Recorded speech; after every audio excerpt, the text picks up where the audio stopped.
Okay, we have 23 of the client organizations that are with us this week. Good morning. My name is Brad Bidelsma. I am with Alaska DOT. There's 3 of us here. Dan Shocker is, did you put that together with Central Region Materials?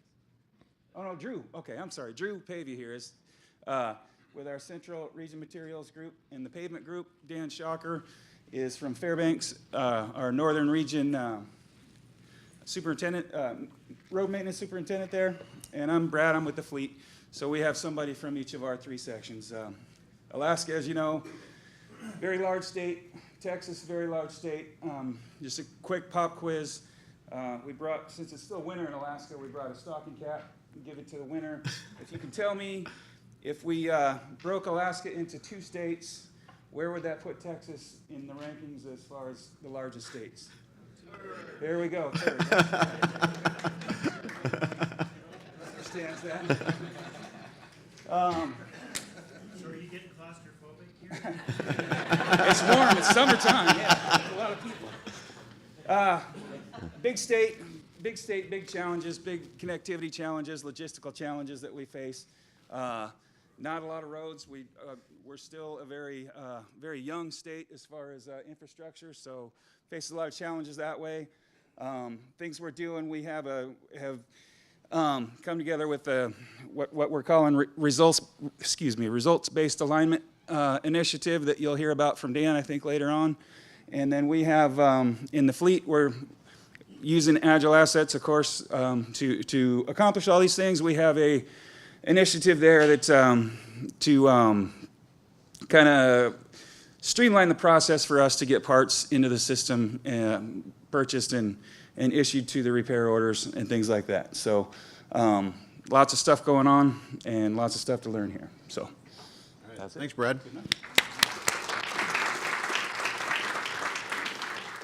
Mr. Poppett, City of Austin. All right. Good morning. We're right here from Austin. Did my folks make it here? I don't see them here. We don't have a good excuse for not making it. We're home. We're hometown. We fall out of our houses and we're here. Hey. But anyway, I'm supposed to have my 2 pavement management folks and my bridge management engineer here. I guess they're coming in a little bit later, but I'm here, so we'll see if we can keep it going. So our big business drivers are the typical things: reporting, budgeting, resource allocation, condition monitoring, all that fun stuff. And the interesting fact about us is that we've got pavement design and pavement management embedded in the operations group. I know that may not be so uncommon anymore, but way back about 20 years ago when we started really building an engineering group in the operations area, that was kind of unusual, at least for cities and counties. There were often executive functions that were kind of separate. So we get to see the whole thing. You know, we see cradle to grave, which is really great for us. It gives us a wonderful opportunity to really understand how the assets perform all the way. So we're trying to get into enterprise asset management and in its fullest definition, which is really hard, because when I talk to people about that, they really don't understand how big it is. They think, oh, okay, we got an inventory and we've gathered some condition data, and aren't we doing asset management? And you know, I have to try to break it to them gently that there's so much more to bring in all of the different facets of the business and the reporting and the budgeting and finance and everything to truly do the whole thing. So for us, it's a big undertaking to try to get to folks to understand what it is and how big it is and how big of a organizational culture shift it's going to be to really do things as intelligently as we can and as integrated as we can. So we're trying to build an asset management plan for Public Works, and then we're also working with the other big infrastructure departments, Austin Energy, Austin Water, Watershed Protection, to move along the same line of maturity with asset management as a whole. And then hoping to implement a bridge management system on the heels of the pavement management system we installed 2 years ago. So thank you. Yeah, right.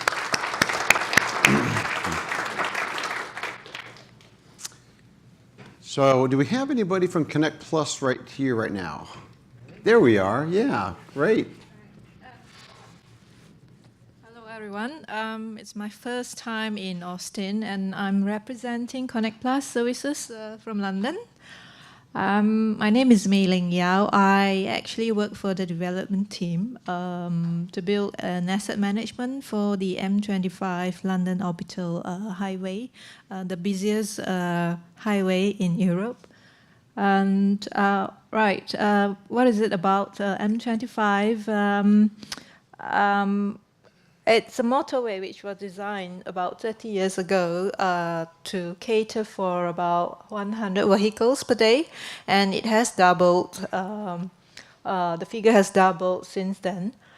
And the work that we're doing here is the DBFO, which we have taken a lump sum amount to manage the asset for 30 years.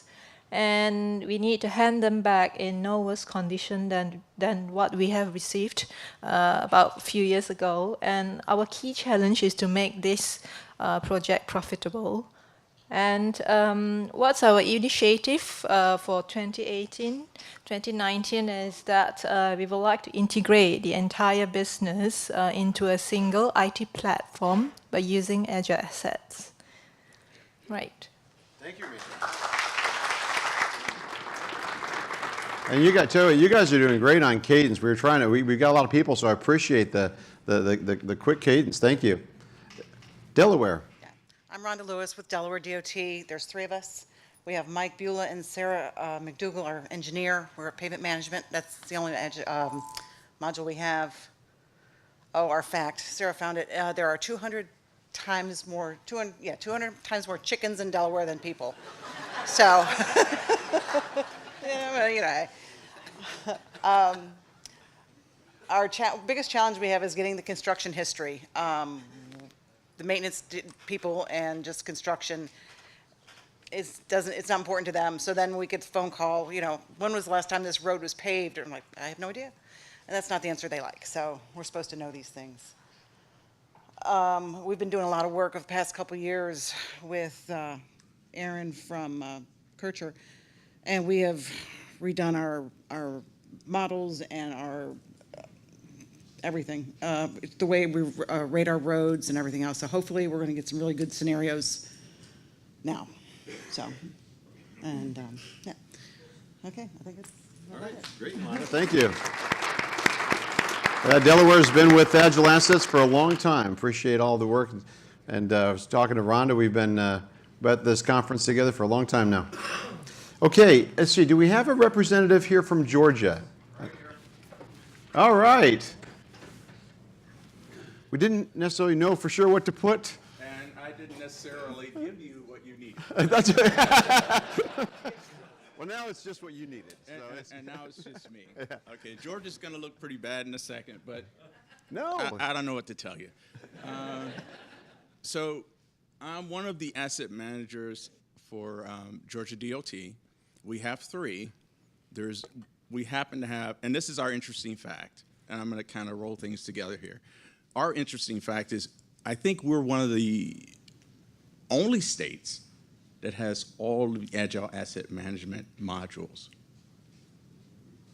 We've implemented all of them. So fleet, signal, bridge, the MMS, our maintenance module, of course our inventory, everything. I mean, the whole suite.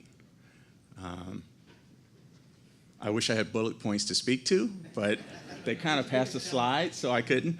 Our biggest challenge today is integration. So what we did in 2014, we implemented AgileAssets. Well, we had a lot of independent systems throughout our organization, and a lot of them were independent pavement management, independent bridge, independent fleet, and we had to integrate those from our legacy systems. We're still integrating from our legacy systems today. So that's one of our biggest challenges is completing that integration. Facts. Largest fact that I can think of is that we have the second largest number of counties of any state other than here. So we have 159 counties, and you guys have us beat, but Texas has us beat, but we've got a lot of counties. A lot of counties. That's All it for Gio. Thanks, Charles. Yeah, it is true that you guys are certainly using and leveraging the Agile Assets platform. We appreciate that very much. There are many of you that have multiple modules, and so we hope that we continue to find value in that. Let's see, next one here is Idaho.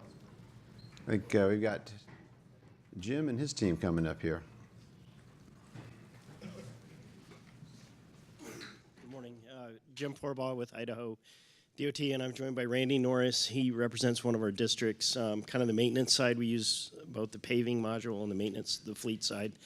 So Randy represents the district. I'm the state asset management engineer, and Dorothy works with me. And she's kind of our database manager, oh my God, why does it work this way person. So anyway, couldn't get it done without Dorothy. She's really our database manager. Our biggest challenge we have is Idaho is the fastest growing state in the nation, and trying to convince folks, somebody else had mentioned about, it's different than having an inventory, being able to predict the pavement and then plan for that sustainable growth. And how do we say we need more money, and we're being good stewards of the money and convincing people we're not just shining them on to get more money. So I think that's really a challenge. We've also have a lot of legacy systems. We've worked really close with Kircher to refine our models. And probably our other big challenge is we have a very antiquated linear referencing system, and we're trying to get to roads and highways and making all that happen. If somebody here has a little magic fairy that can make that happen, I'd really appreciate it. So it's a lot of work. Factoids, I love the state of Idaho. I've been up there about 5 years. I've traveled all around. It's the best state in the union as far as I'm concerned. But we have the longest amount of rivers in the U.S. So we have 3,100 miles. So if you like fishing, it's a great place for you. And we also have the largest hops farm in the nation. So if you were having beer out here last night, the hops probably came from Idaho. And what was my other one? Longest undammed river? Yep, longest undammed river, so the Salmon River. So anyway, if you ever find your way up there, look one of us up, and we'd love to be a tour guide. We love to promote we love our state, and we're just glad to live up there, and we're really happy that we're using Agile to manage our system. Thank you, Jim. All right. Illinois. Morning, Barb. Should I stand up here? I'm Robin Natalini. I'm with Illinois DOT, and Barb Clauser is also with me. We work in the Central Bureau of Operations, and we're information system specialists. Barb put the slide together, so she could probably speak to this better than me. But Illinois is in the center of the United States, and we have the most routes, the interstate routes that go through the state. And our logo is a triskelion, which stands for the land, sea, and air transportation. Key challenges. Oh, limited resources. We always have limited resources, whether it be money, and Agile can attest to the fact that we have issues with budget, usually, getting our budgets passed. And with a number of people, we have had so many people turn around during our project. We are looking forward to July 2nd. That's our go-live date for AgileAssets system. And our key initiative is to have a successful implementation in July. So we are very looking forward to it. We've been working on this for 4 years, and that's something we're really looking forward to. And we're about to get rid of our old system. Our MMI is our old system. We want to decommission that thing because we've had it around since 1986 and we're still using it. So that's our big thing that we want to get rid of this year. Great, Robin. All right, we're excited about that also. Okay, and we have, hey Chad, we have Kentucky. Good morning, everyone. I'm joined here with Aaron Collins and Ron Sharp. We represent the MMS, PMS, and equipment modules. from Agile. I think we have a couple more mixed in there, but those are our main three, certainly. Of course, if you know anything about Kentucky, we have horses there. So I wanted to kind of get away from that in our fun fact. We also have a lot of caves. So if you want to enjoy the beautiful scenery above ground, go look at the horses. But we also have some beautiful scenery underground. Of course, Mammoth Cave is one of those massive networks of caves that we have in Kentucky. I wanted to bring up, I know Rhonda mentioned it, and I've heard it from other people as well. One of our biggest challenges currently is obtaining proper construction history. So if anyone has any idea how to do that, we can't seem to get our construction folks to, fill the final stuff out and join the 21st century in the database properly, so we can put it in our system. So if you have any ideas, let me know. And then our top initiatives for the next year, integrating AVL data. So we're trying to get that going. Updating our sign management application and the database stuff that goes with that. And then finally configuring our PMS upgrade for optimized work plans. We recently upgraded to 7.1 and had a lot of the PMS features come in with that. So we're looking forward to getting that rolling. Thank you. Thanks, Chad. Really appreciate that.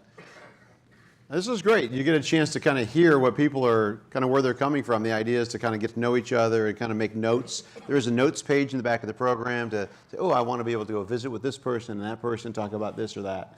The next we have here is Louisiana Department of Transportation and Development, Mr. Vince Latino. All right. Good morning. We brought 5 people with us to the conference. We got David Miller, who's our Chief Maintenance Engineer, David Coursey and Deidre Hill, our Agile experts, and David Worsham from our traffic area. We have two of the Davids. We have 3 Davids, and I guess percentage-wise, it looks like 90% of the people in Louisiana is named David, according to this statistic. But one of the things that we have that is interesting is we're the only state that don't have counties, we have parishes. So most every system that we put in place, they always have county there. And we're like, no, we don't have those. We have parishes. Asset challenges, we have tracking life cycle cost is some of the things that we're doing, especially with asset management going out there. A lot of times when they do life cycle costs, they always think about the construction side of what it takes to do that asset during the construction, but not what it takes to do the maintenance of it. They'll put in barrier rails, and they forget that on the operation side, we need $5,000 per mile per year to maintain all the hits. So it's that life cycle cost we're trying to get enrolled into it also. Collecting assets. Well, it's expensive or timely collecting them. Which ones do you collect, cost benefit? And then the biggest challenge is maintaining that inventory. You can collect it. If you don't maintain it, it ain't worth anything. So that's our challenges right now. We're really collecting a lot of assets. We know where some of our stuff is and how much we have, but not a lot of it. So that's one of the challenges we're hitting right now. Innovations.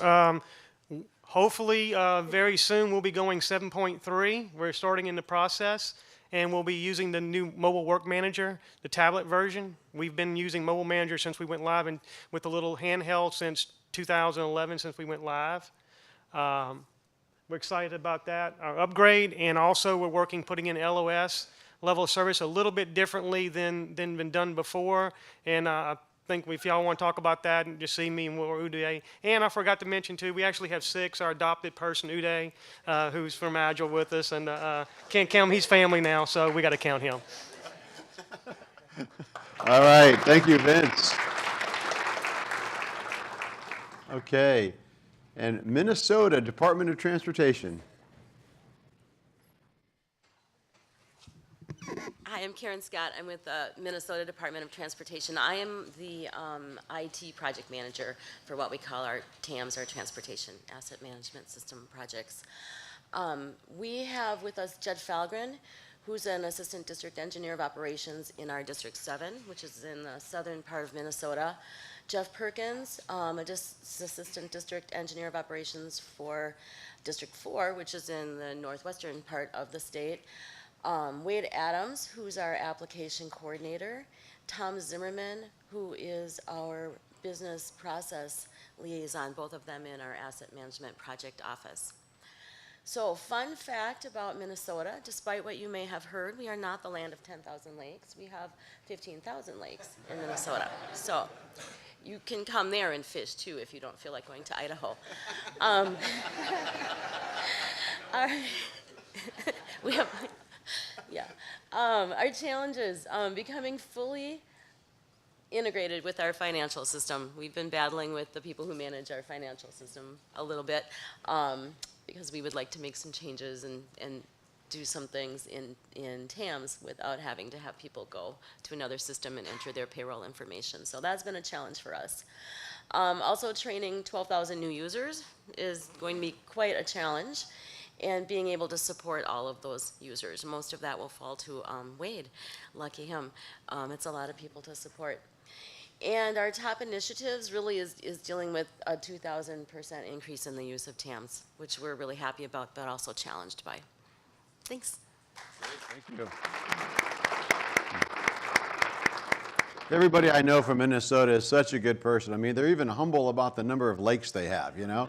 10,000 sounded like an exaggeration, and they're 150% of what that is. So, all right, and we have Montana. Do we have someone? There we go. Hey there, good morning.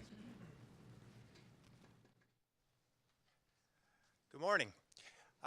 This morning we have myself, Doug McBroom, Maintenance Operations Manager, but we have Kirsten Wazinski. She also runs the maintenance management system, which we recently implemented about 6 months ago.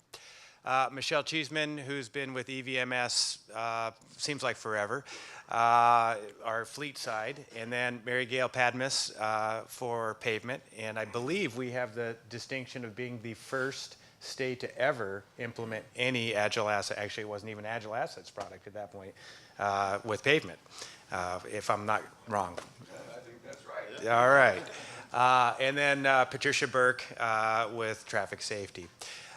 So we have the dubious distinction of having the worst snow year of in history, and that was in Havre, Montana. We got ranked the #1 worst winter in 2018 by the Weather Channel. As a matter of fact, the skiing is so good in Montana. I skied last weekend, and for the first time in my life, I will ski in May.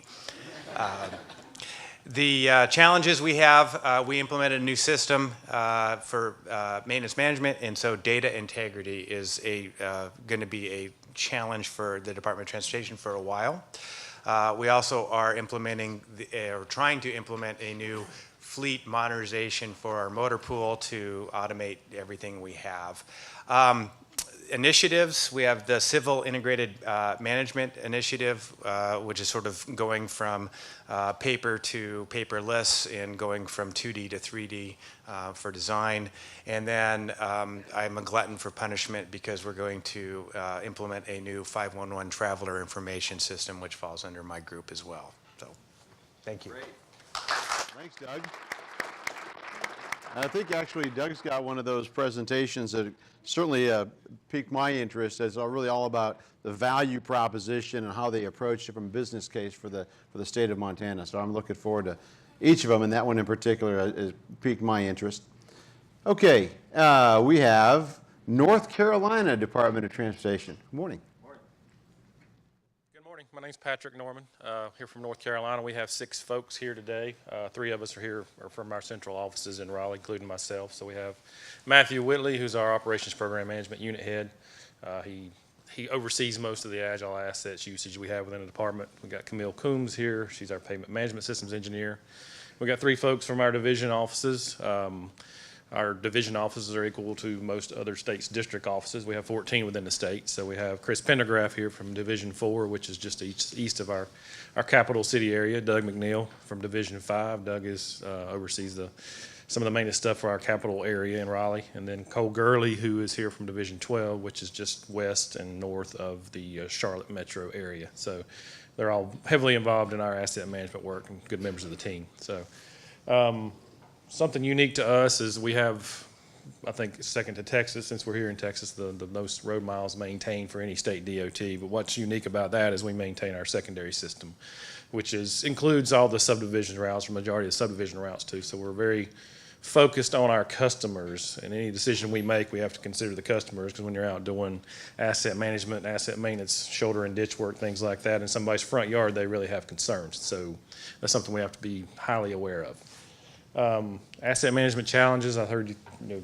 Louisiana said some of the similar things to us, is asset inventories, the cost to acquire and maintain those. We're in the process of collecting inventories on multiple assets, including drainage pipes, retaining walls, noise walls, and you can imagine for a system this is large as ours, there's going to be a lot of assets to maintain. I think we're looking at multi-millions of dollars to try to get this initial inventory on drainage pipes just alone. So we're having a lot of conversations on, how do we draw that back in? How much do we do to maintain every year after that? Do we include, those subdivision routes that are not as, high traffic volume, but they're very much concerned to our customers.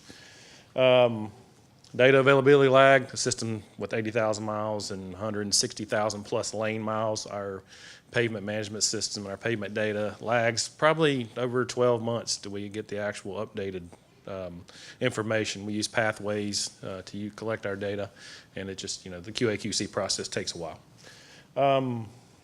Public resistance, as I mentioned, our customers are very involved in our business, so when we have a renewed focus on our asset management and maintenance, then, we get a lot of pushback and things that they're not too happy about. Shoulders and ditches, I mentioned, they've got irrigation systems right along the side of the road, and we're pulling those out with motor graders, and it's just, it's quite a few headaches that come from that. Our frontline employees being involved in maintenance planning, so having something that's very user-friendly is a challenge for us. Our road maintenance supervisors in our counties are, most of them have a high school education at the most. They're not technologically savvy, so, finding a product or an infrastructure or interface that's easy for them to use is a challenge for us.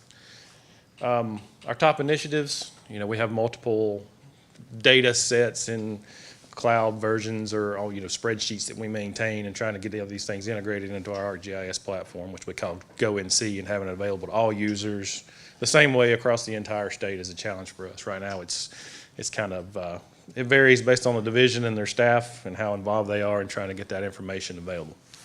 And lastly, I mentioned our pavement condition surveys. We're moving to fully automated on our entire system, so all of our 80,000 miles of road will be fully automated, and that in itself brings challenges I mentioned with the QA/QC, but also the cost, and you're trying to figure out, what's the benefit cost there, and how many of those miles do we actually do every year, and do we do all of them every year? So if anybody's got any good ideas on that, happy to talk to you about that. So that's it for us. Thank you, Patrick.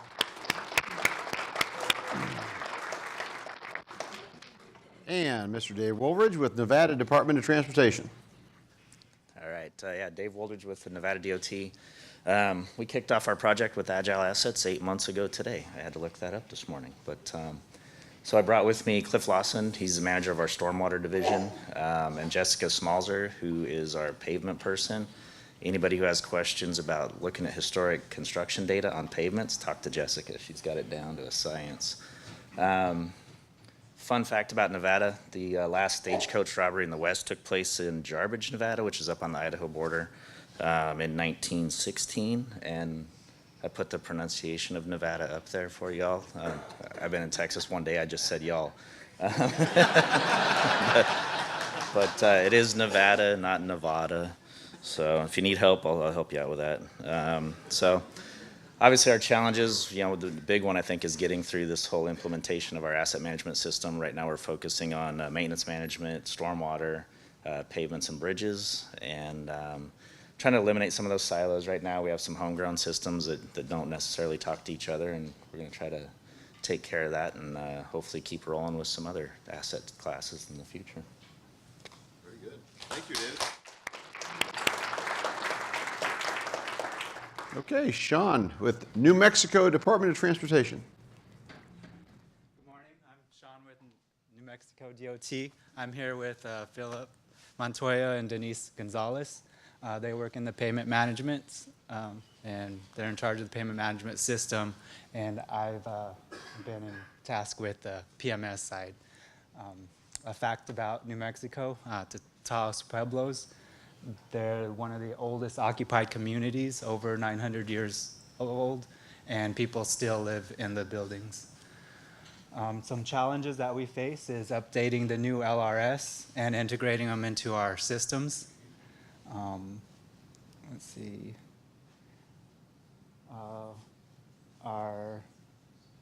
Meeting our FHWA standards for their data quality management plan, and having our districts use the PMS. There are currently no initiatives or directives for them to use the system to pick treatments. So one thing we would like them to do is accept the system and actually use it.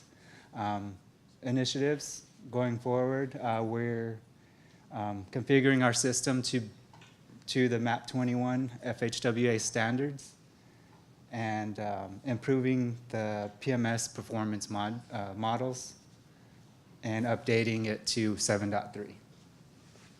Great. Thank you, Sean. Very good. Very good. There's a lot going on in New Mexico right now. We're real thrilled about what they're doing there. And Mr. Jim Snyder, Ohio. Good morning, everyone. I'm Jim Snyder from Ohio DOT. This is our 4th year back here at the user conference, so instead of coming up with some of the facts like we typically do, lane miles, bridges, that kind of thing, we decided to throw something new out there, and our headquarters is actually built on the former grounds of the Ohio Lunatic Asylum. So many people will tell you not much has changed in 30 years, so I'll just leave that out there for you guys to create your own jokes. Key challenges for facing ODOT right now is something I heard earlier from Minnesota is the replacement of our core financials and accounting system. That's an initiative that we have ongoing over the next couple of years that plays a really key role in all of the integrations with AgileAssets, as well as many other systems, obviously, that we use throughout our department. We also have a real struggle with enterprise data governance. Many silos out there, lots of systems. I'm sure other folks are familiar with the same thing. You can call a project one thing in one system, call it a project in something else. It's a totally different animal. So trying to bring all of those things together and really build that the data lake, if you will, the data pool that says everything is called the same thing everywhere. And the key initiatives for 18 and 19, a couple of months ago, our governor signed into executive order the Drive Ohio initiative. It's actually a new department within the Department of Transportation that is dedicated to autonomous vehicles, connected vehicles, from a route all the way from Columbus to the Transportation Research Center in East Liberty, which is outside of Marysville, that's going to be completely dedicated towards autonomous and connected vehicles as we move forward. Thanks. Thank you, Jim. Glad you're able to make it. That's good to have you here. Okay. Our northern neighbor, Oklahoma Department of Transportation. Also known as the other ODOT. I'm Alex Calvillo. I'm the Assistant State Maintenance Engineer at ODOT. I've brought 6 people with us, including myself. You can see they have these wonderful titles that I made up. But we all have an important role in the team. It's myself. I'm pretty much the administrator of the system. Stephanie Richardson is I call her our administrative programs manager. She really is what we call the boss or the queen. We did bring some subject matter experts, which I'm really excited about. We have Ann Wilson, who actually runs all of our construction management systems. It's like Site Manager, some of you might know of. She runs that system, and she's helping us integrate a homegrown system that she used for work orders in the metro area into our AgileAssets system. So I'm very excited about that. We also have Tina Cassidy, who is from Division 1, which is in Muskogee, Eastern Oklahoma. She is an expert on doing work orders. She's been with us since the start, so I'm excited to have her here to help us learn more about what's a work manager. Shelley Lavelle has also been with us from the start. She is our warehouse expert, and she is here primarily to network and learn more about using the mobile apps for a warehouse. And then last, I have Mr. Tim Mason, which I'm very excited to have. He's one of the youngest members of ODOT, but he is a fleet expert from Tulsa. And he's going to be looking at mobile applications for fleet. I'm so glad you consolidated my slides, because I'm terrible at making slides.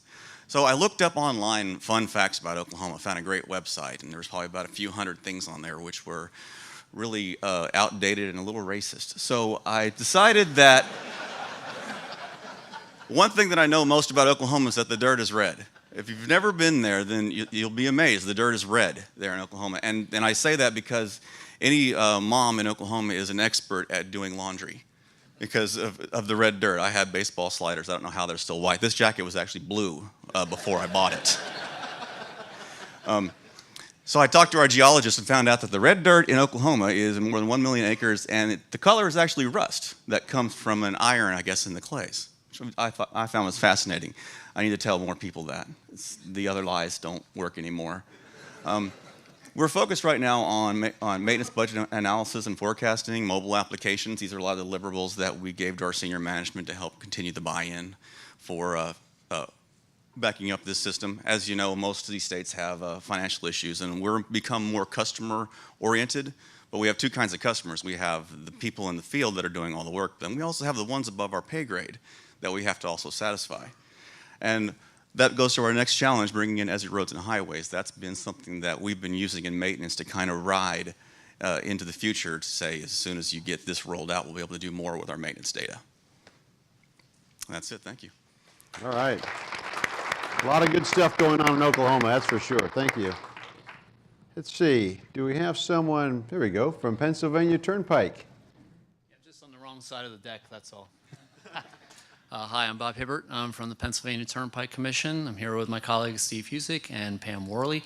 Pam is one of our engineering folks, and so we're implementing a pavement management system very soon. Steve is my director in IT. I work as the IT project manager for a sign management system and Pam's system that we're working on integrating.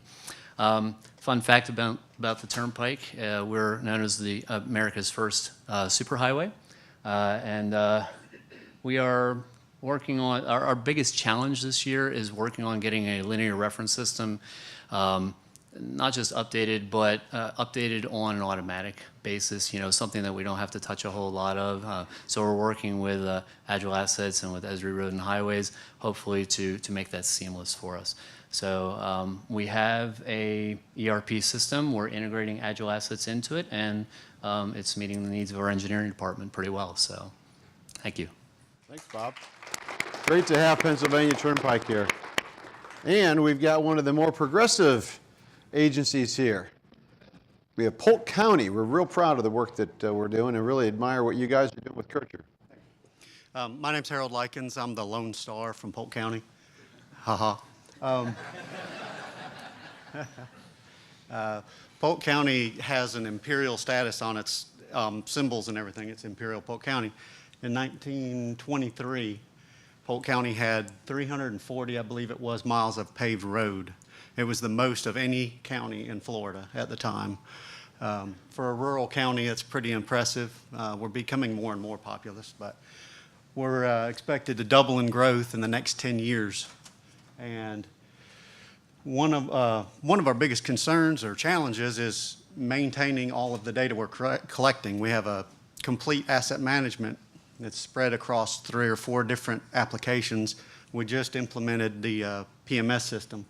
So we've gotten some results out of it, and we're going to start tweaking that. To resolve some of the data management problems we're looking at, and we're trying to implement this across the whole CMS program. So we're conditioning using work orders and everything through all of our systems, and that will help us maintain our data's integrity. Let me see.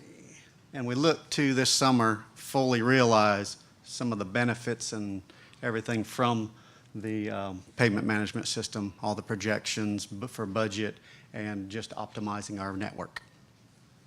Thank you. Thank you, Harold. Thanks for being here. And our further northern neighbor. Welcome, Martin.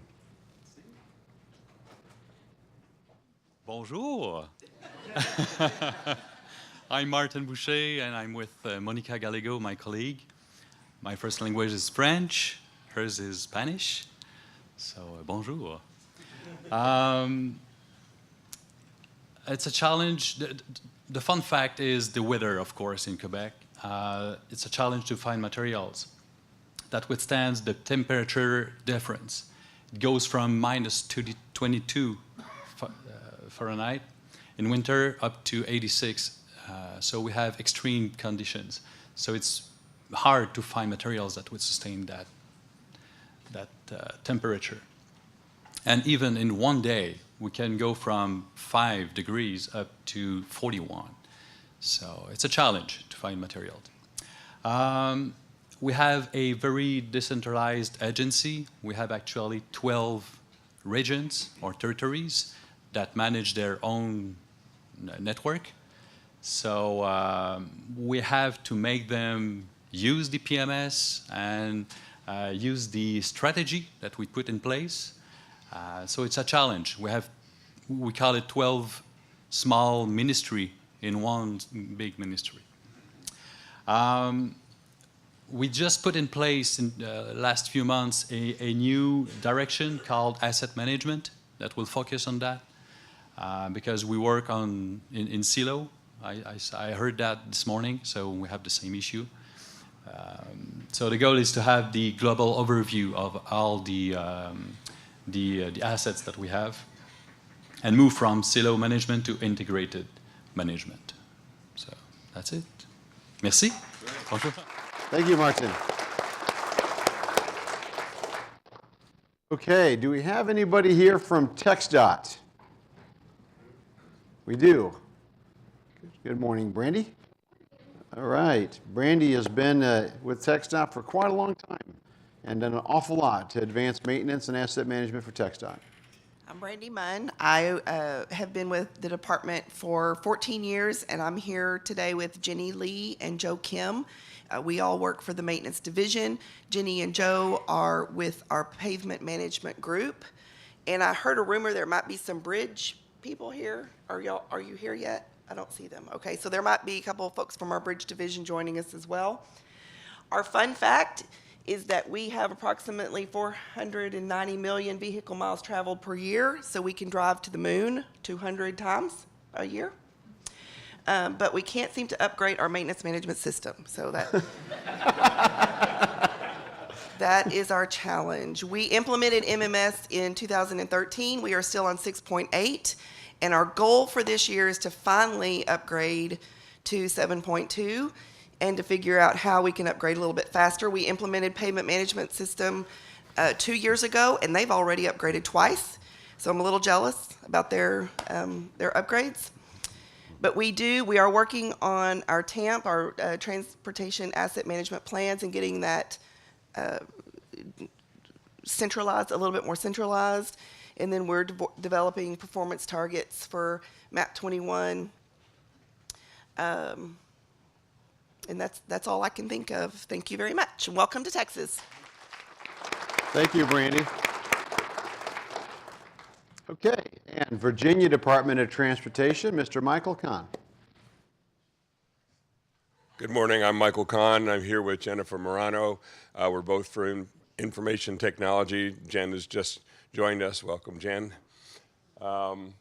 Interesting fact about Virginia is that Virginia's theme parks have controlled the state's academic calendar since 1986 because of King's Dominion and Busch Gardens and a bunch of others that want to make sure that they get enough people coming through the parks and they have enough college kids to work the parks.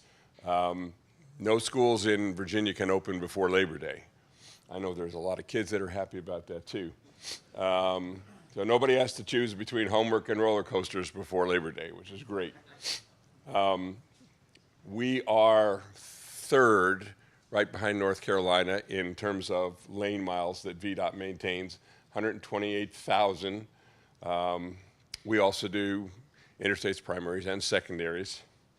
Our key challenge is declining revenue, maintenance costs increasing, miles traveled increasing. I think everybody in this room can probably say the same thing.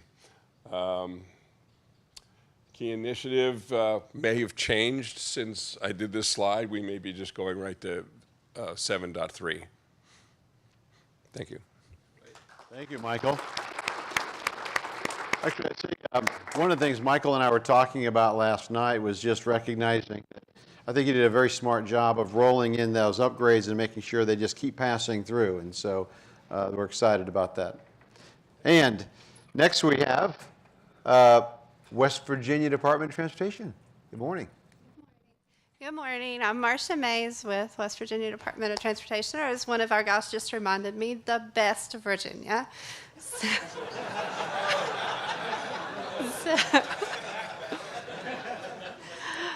we knew what we were doing way back when.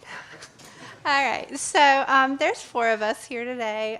We have Jacob Baumgartner. He's just kind of recently joined our project, but he's with our maintenance division. Charles McNeil is with our GIS section, and Chris Miller from our right-of-way division is also here with us. So all evidence to the contrary right now with this project, but West Virginia tends to be a leader in different things for transportation, and last time we had a lot of different fun facts about transportation in West Virginia, and we decided to use one that we hadn't used last time, and so that's that the first brick street in the world was laid in Charleston, West Virginia in 1870. So we've been a leader for a long time, and we don't always pat ourselves on the back and say that, but we do a lot of good things there. Our asset management challenge, this is why I say all evidence to the contrary. Right now, we're apparently trying to win the record for the longest implementation of an Agile. But we're leading in that. So we're trying to complete our implementation that started in 2012. That's our biggest challenge, but we're still working hard at that. We're also working on developing and implementing our TAMP and integrating the components of our asset management system. So we have a couple different systems that we're using to manage our assets, and we're trying to get those all integrated together. Our top initiatives right now is we're trying to obtain a new FHWA certification for our billing, and that's kind of wrapped up in our Agile system and our overall new state ERP system. So that's kind of a challenge for us right now, and to complete the development and implementation of our TAMP. Thank you. Thank you, Marcia. One of the things that's quite interesting about West Virginia is this work on safety specifically. Okay, now we have Wyoming Department of Transportation. Lisa. Hi, I'm Laura Shea from the Wyoming Department of Transportation. I'm joined here with Lisa Ayers, our AgileAssets Administrator, and Tanvir Hyatt, our resident consultant. In 2017, Wyoming was one of the best places to view the solar eclipse.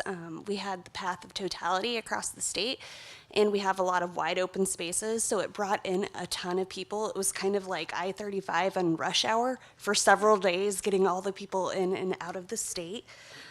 Some of the challenges we have at WYDOT are budget constraints, trying to do more with less financial resources, and then training. We have 20% of our workforce that's eligible for retirement, which is good if you like cake and retirement parties, but makes it a challenge trying to do more training and get the knowledge transfer.